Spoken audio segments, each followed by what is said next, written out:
I'm talking about spaces, and I come from culinary arts. And I don't know, how many of you believe in modern day miracles? Yeah, the others I don't think they do. Let me tell you, what you see here standing is a Brahmin boy accepting Jesus and glorifying his kingdom in my field. Yeah, it was difficult, but then coming back to the spaces, culinary arts, one thing I truly believe is all of us are made for significance. All of us, right? And as a chef, few years back, till I didn't know Jesus, I was struggling in my career, right? I didn't know. I was just in one outlet doing few things, and then came a point, and I was just telling Sheldon I saw him for the first time in 2013 in Ahmedabad, and that is the city where I gave my life to Jesus, right? Post that, fast forward, 2013, handling one restaurant to till last May, handling a national chain, the world's favorite biryani, Paradise. Woo. That's what Jesus does.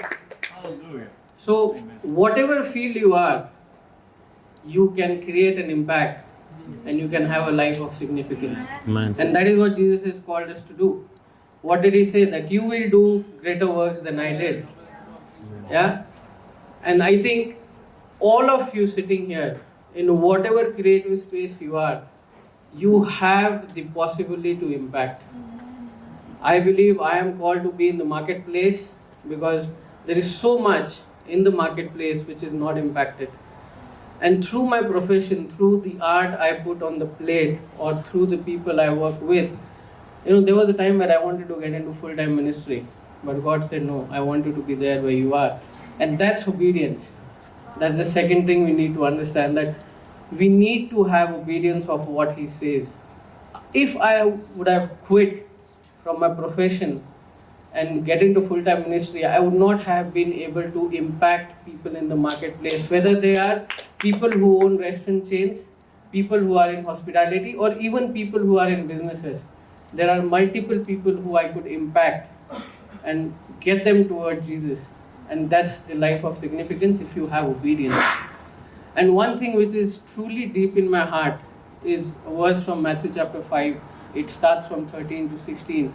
It says, be the salt and the light of this world. And that's very dear to me, because as a chef, the most important ingredient Woo. is salt. Yeah. Come on. You put less, it's bland. You put more, it's worst. But when you have the right quantity of salt in anything you do, it's also, and why salt? I don't know how many of you know it's a preservative. Yes. Yeah, so we are called to preserve the world. Yes. We are called to flavor the world.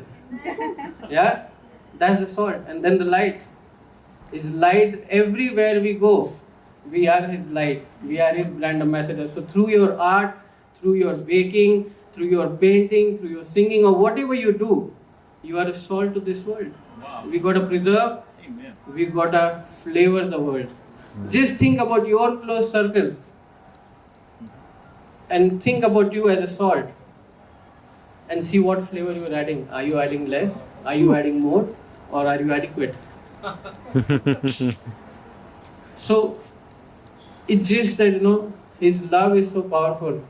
I just know that be it any space, don't feel that you're not significant. You can impact nations, you can impact communities, you can impact governments, and that is what we are called to do. Like Sheldon said, where the world is moving. I remember watching that James Bond movie where the car drove on itself. I think it was, I don't know which movie, but then you see Teslas, right? Yes, sir. Yeah? It's all happening. And that is where preservative. Who's going to preserve all that? All of us. Be the salt of the light. So I'll just end with that. I don't know whether it is 7 minutes or more or less. But we are the salt and the light of this earth. Woo. Yeah? Thank you.